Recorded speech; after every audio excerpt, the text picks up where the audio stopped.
Por 2000 anos, uma questão tem dividido o povo de Deus. Deus realmente exige 10% dos seus ganhos?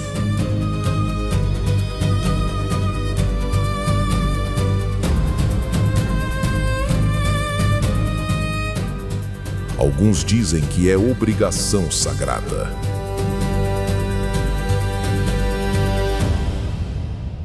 Quem não dá está roubando a Deus.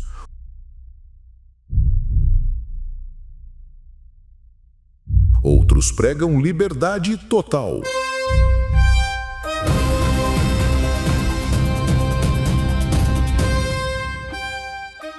Jesus nos libertou, mas o que a Bíblia realmente ensina?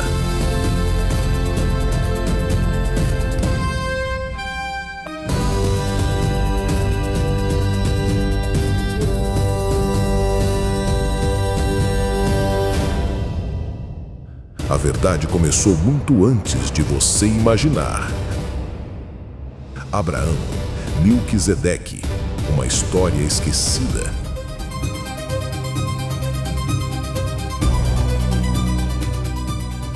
Jesus falou sobre isso, mas como?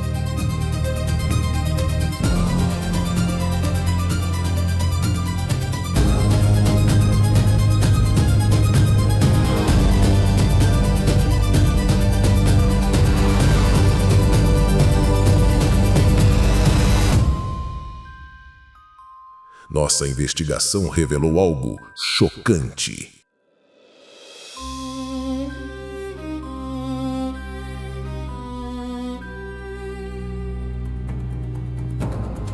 A resposta vai transformar sua visão.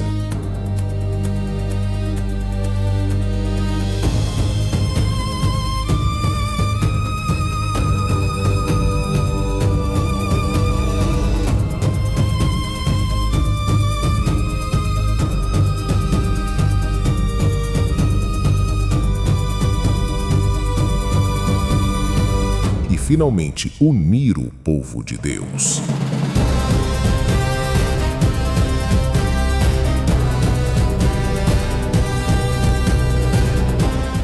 A investigação bíblica mais importante do século.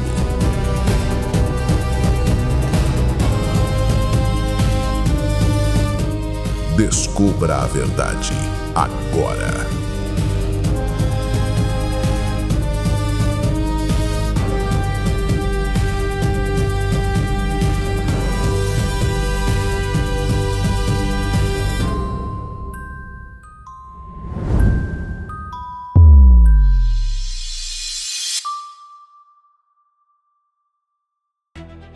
Uma pergunta simples, mas que tem causado debates acalorados em igrejas do mundo inteiro.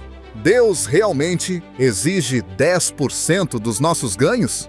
Ah, você já deve ter ouvido isso antes, não é mesmo? Em algumas denominações, pastores pregam que o dízimo é uma obrigação sagrada. Quem não dá está roubando a Deus. Como diz Malaquias 3:8. Em outras, líderes ensinam que somos livres dessa regra, que Jesus nos libertou de percentuais fixos. Mas espera aí, quem está certo nessa história? Hoje vamos investigar essa questão como detetives bíblicos. Não vamos defender nenhum lado, nem atacar denominação alguma. Vamos simplesmente abrir as Escrituras e deixar que ela mesma nos conte sua versão dos fatos. Nossa metodologia será clara. Examinar cada texto no seu contexto original, entender o que significava para quem escreveu e para quem leu primeiro. Porque, vamos combinar, a Bíblia não foi escrita ontem, né? O objetivo aqui não é vencer um debate teológico, é entender, é descobrir o que Deus realmente espera de nós quando o assunto é dinheiro. E quem sabe, no final desta jornada, você tenha uma resposta que traga paz ao seu coração. Então, preparado para essa investigação? Antes da lei mosaica. Nossa investigação começa muito antes de Moisés subir ao Monte Sinai, muito antes das tábuas da lei. Na verdade, o primeiro dizimista da história aparece em Gênesis 14, versículo 20. Abraão acabara de vencer uma guerra. Resgatou seu sobrinho Ló, trouxe de volta todos os cativos. E então aparece um personagem misterioso, Melquisedeque, rei de Salém, sacerdote do Deus Altíssimo.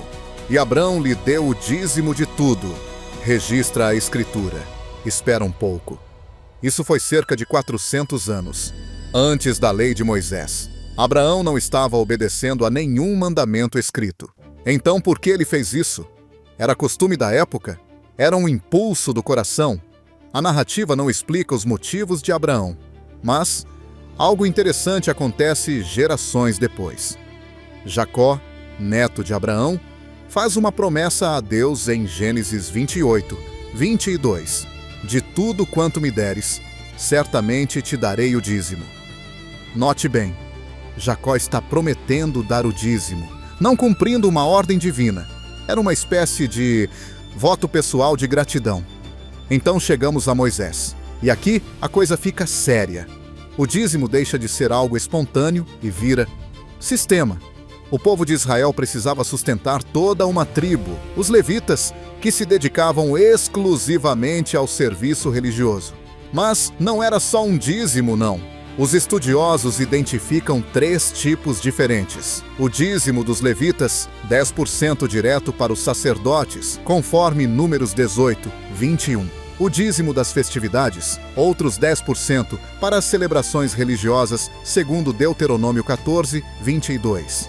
E ainda o dízimo dos pobres, mais 10% a cada 3 anos para assistência social. Como manda Deuteronômio 26, 12. Calma, isso dá quase 23% por ano. Será que entendemos mesmo o que era o dízimo no Antigo Testamento?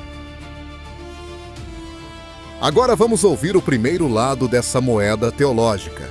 Aqueles que defendem que o dízimo continua obrigatório têm argumentos bastante convincentes. O primeiro argumento é histórico.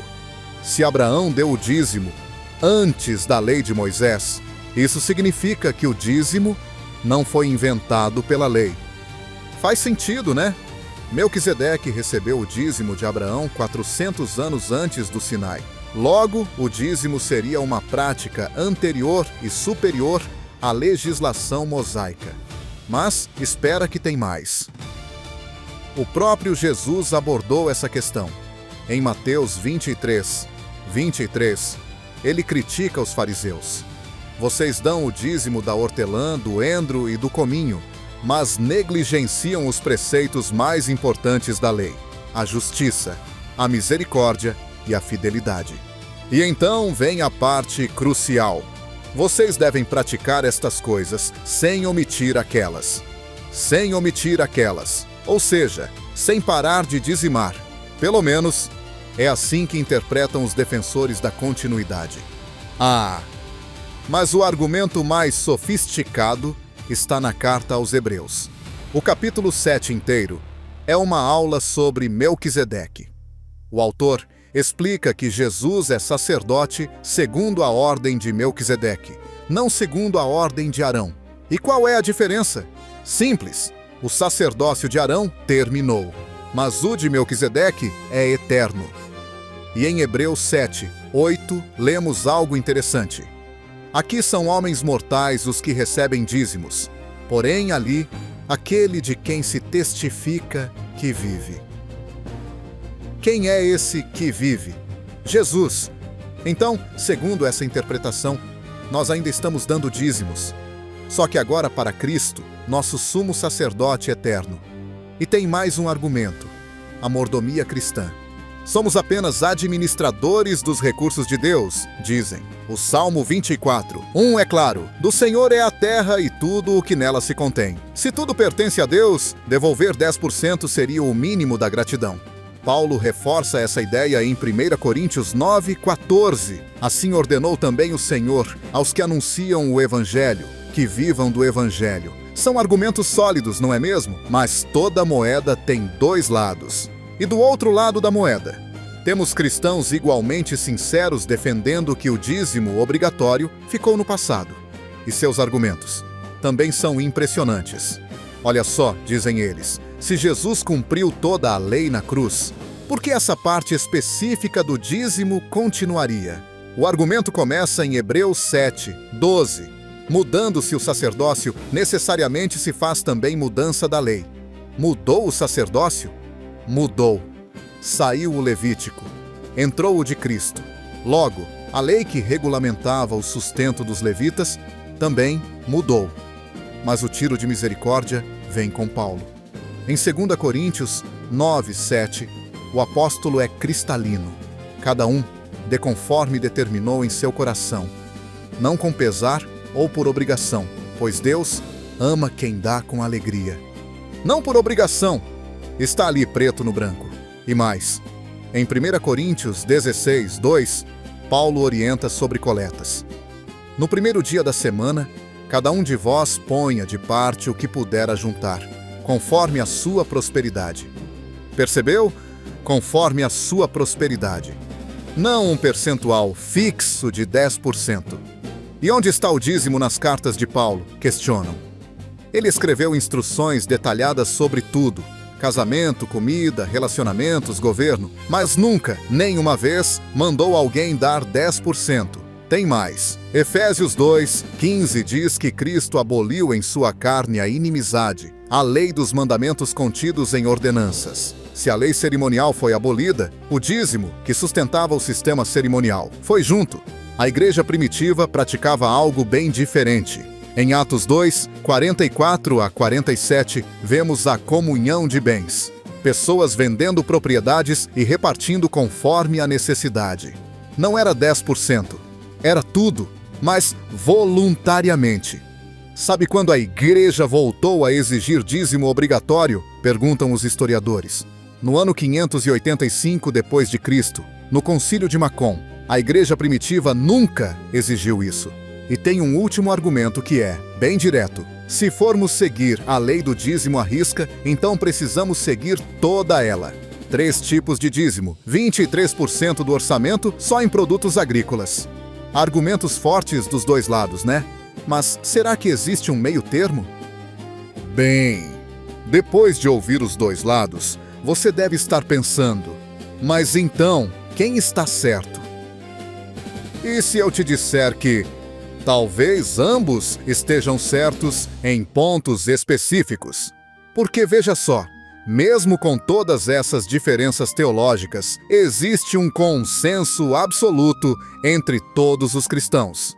Devemos contribuir para a obra de Deus. Ninguém discorda disso. Dizimistas e não dizimistas concordam que a generosidade é uma marca do verdadeiro cristão.